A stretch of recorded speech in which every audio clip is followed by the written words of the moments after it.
नमस्कार। आज हम इस वीडियो में इलेक्ट्रिकल की और कुछ इम्पोर्टेंट ऑब्जेक्टिव क्वेश्चन के बारे में डिटेल में डिस्कशन करेंगे। और अगर आपको वीडियो अच्छा लगता है तो सब्सक्राइब जरूर कीजिएगा। तो देखो आज का पहला क्वेश्चन शुरू करते हैं। पहला क्वेश्चन देखो, in welding arc blow can be avoided by. देखो वेल्डिंग में जो आर्क ब्लो होता है उसको एवॉइड करने के लिए हम बेयर इलेक्ट्रोड का यूज करेंगे, या फिर जहाँ पर हम वेल्डिंग करते हैं वहाँ से दूर में अर्थिंग कनेक्शन करेंगे, या फिर जो एसी वेल्डिंग मशीन का यूज करेंगे, या फिर जो आर्क लेंथ होता है उसको और ज़्यादा इंक्रीज करेंगे।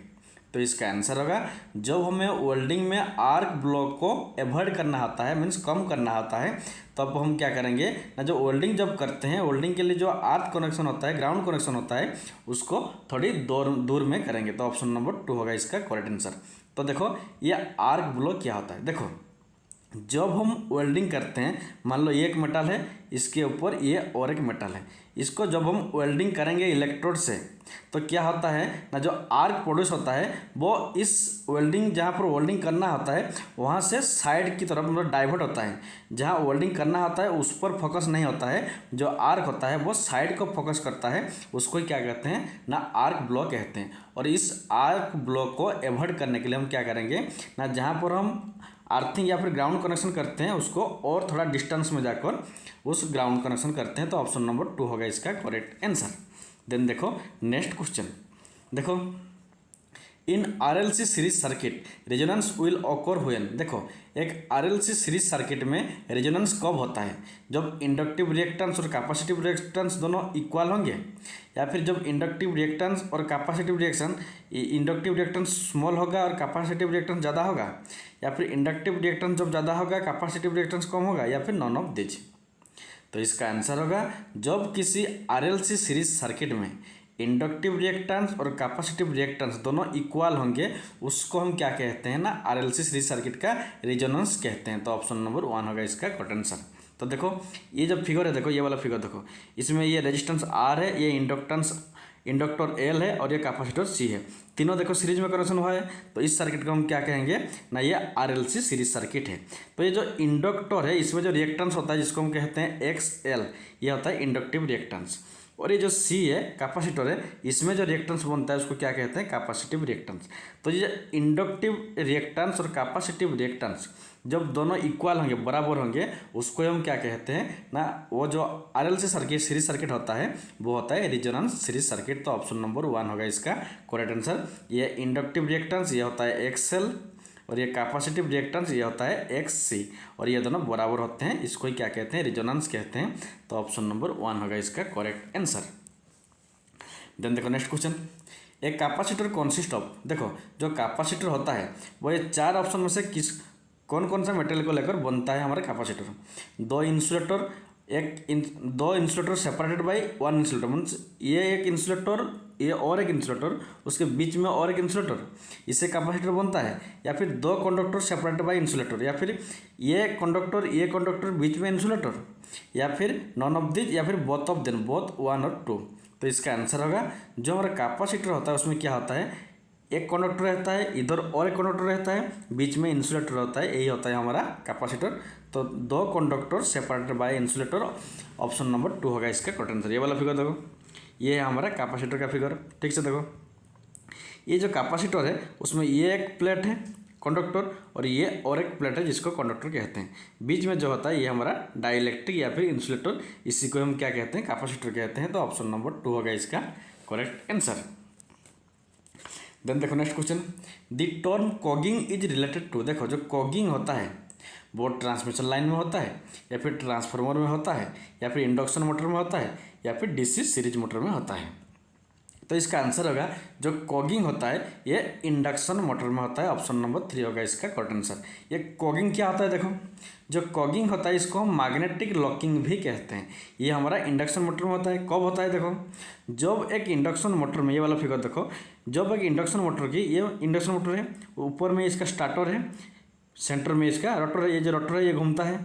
जब स्टार्टर में जितना स्लॉट होगा, देखो ये जो स्टार्टर है इसमें जो स्लॉट देखो, ये एक एक स्लॉट देखो ये स्लॉट है, ये स्लॉट है, ये सब स्लॉट है। तो स्टार्टर में जितना स्लॉट है, ठीक से देखो, स्टार्टर में जितना स्लॉट है उतना ही नंबर ऑफ स्लॉट अगर रोटर में होगा तो अब क्या होगा ना, उस कंडीशन में इंडक्शन मोटर में कॉगिंग होता है, मीन्स मैग्नेटिक लॉकिंग होता है, जिससे ये जो इंडक्शन मोटर होता है ये रोटेट नहीं करता है। और इस कॉगिंग को अवॉइड करने के लिए हम क्या करेंगे, तो जो इक्वल नंबर ऑफ स्लॉट था उसको अनइक्वल करना पड़ेगा, मीन्स रोटर में या स्टार्टर में कुछ नंबर ऑफ स्लॉट को कम या डिक्रीज या इंक्रीज करना होता है, जिससे क्या होगा ना, इक्वल का नहीं होगा। स्टार्टर में जितना स्लॉट रहेगा रोटर में उतना स्लॉट नहीं होना चाहिए, अगर होगा तो मैग्नेटिक लॉकिंग होगा, जिसको हम कॉगिंग कहते हैं। तो ऑप्शन नंबर 3 होगा, कॉगिंग हमारा इंडक्शन मोटर में ही होता है। Option number 3 is the correct answer. Then देखो next question, DC short relay are made by dash tone and dash wire. देखो जो डीसी शॉर्ट रिले होता है वो हमारा ज़्यादा टोन रहता है और थिक वायर का होता है, या फिर कम टोन रहता है पतला थिन वायर का होता है, या फिर बहुत ज़्यादा टोन रहता है और थिन वायर का होता है, या फिर कम टोन रहता है थिक वायर का होता है। तो इसका आंसर देखो, जो डीसी शॉर्ट रिले है उसमें क्या होता है ना, हाई रेजिस्टेंस होता है, रेजिस्टेंस हाई रहता है। अगर रेजिस्टेंस हाई रहेगा तो वायर का लेंथ भी ज़्यादा रहेगा, तो लेंथ ज़्यादा मतलब टोन ज़्यादा रहेगा, तो टोन ज़्यादा हो गया मैनी टोन, और जो वायर है वो पतला वायर होना चाहिए। तो देखो many tone thin wire, option number 3 होगा इसका करेक्ट आंसर। जो डीसी शॉर्ट रिले होता है वो उसमें मैनी टोन ज़्यादा रहेगा और पतला थिन वायर रहेगा, तो ऑप्शन नंबर 3 होगा इसका करेक्ट आंसर। देन देखो next question, magnetic circuit breaker has dash trip action. जो मैग्नेटिक सर्किट ब्रेकर होता है उसमें डिले ट्रिप एक्शन रहता है, या फिर इंस्टेंटेनियस ट्रिप एक्शन रहता है, या फिर दोनों रहता है, या फिर नॉन ऑफ दिस। ये वेरी वेरी इंपॉर्टेंट क्वेश्चन है। जो मैग्नेटिक सर्किट ब्रेकर होता है वो इंस्टेंटेनियस ट्रिप एक्शन रहता है, तो ऑप्शन नंबर 2 होगा इसका करेक्ट आंसर। क्योंकि ये जो मैग्नेटिक सर्किट ब्रेकर होता है इसमें क्या होता है ना, शॉर्ट सर्किट होता है। जब शॉर्ट सर्किट होता है करंट बहुत ज़्यादा फ्लो होता है, जब फ्लो होता है तो क्या होता है ना, बहुत ज़्यादा करंट से क्या होता है ना, सडनली ट्रिप करता है। जो एमसीबी मैग्नेटिक सर्किट ब्रेकर होता है वो सडनली ट्रिप करता है, मीन्स इंस्टेंटेनियसली ट्रिप करता है, तो इसीलिए ऑप्शन नंबर 2 होगा इसका करेक्ट आंसर। देन देखो next question, the voltage appearing across the contact after opening the circuit breaker is called dash voltage. देखो जब किसी सर्किट में फॉल्ट होता है तब ज़्यादा करंट फ्लो होता है, उस करंट को उस सर्किट में जो हमारा एमसीबी लगा हुआ होता है उसमें क्या होता है ना, जो एक फिक्स कॉन्टैक्ट रहता है और एक मूविंग कॉन्टैक्ट रहता है। तो ये जो मूविंग कॉन्टैक्ट होता है ये मूव करता है, जिससे क्या होता है ना, फिक्स और मूविंग के बीच में गैप बनता है। ये जो गैप बनता है, गैप बनने के बाद जो वोल्टेज बनता है उसको हम रिकवरी वोल्टेज कहेंगे, या फिर सर्ज वोल्टेज कहेंगे, या फिर आर्क वोल्टेज कहेंगे, या फिर नॉन ऑफ दिस। तो इसका आंसर होगा, जब सर्किट ब्रेकर में क्या होता है ना, कॉन्टैक्ट आफ्टर ओपनिंग मतलब फॉल्ट होने के बाद जब एक फिक्स कॉन्टैक्ट और मूविंग कॉन्टैक्ट क्या होते हैं ना, दोनों ओपनिंग हो जाते हैं, मीन्स दोनों के बीच में गैप बनता है, उसके बाद जो वोल्टेज बनता है उसको हम क्या कहते हैं, रिकवरी वोल्टेज कहते हैं। तो ऑप्शन नंबर 1 होगा उसका करेक्ट आंसर। देन देखो next question, the best indication about state of charge on A lead acid battery. Lead acid battery में चार्ज का कंडीशन क्या है, फुल्ली डिस्चार्ज है, या फिर हाफ चार्जिंग है, या फिर फुल चार्जिंग है। ये कौन सा इंडिकेशन, ये चार में से कौन सा हमें बेस्ट इंडिकेशन है कि जिसे देखकर हमें मालूम होगा कि बैटरी फुल डिस्चार्ज है, या फिर हाफ चार्ज है, या फिर फुल चार्ज है, जिसे देखकर हमें मालूम होगा। 4 ऑप्शन है देखो, आउटपुट वोल्टेज को देखकर हमें मालूम होगा, या फिर इलेक्ट्रोलाइट का टेम्परेचर देखकर हमें मालूम होगा, या फिर इलेक्ट्रोलाइट की स्पेसिफिक ग्रेविटी देखकर हमें मालूम होगा, या फिर नॉन ऑफ दिस।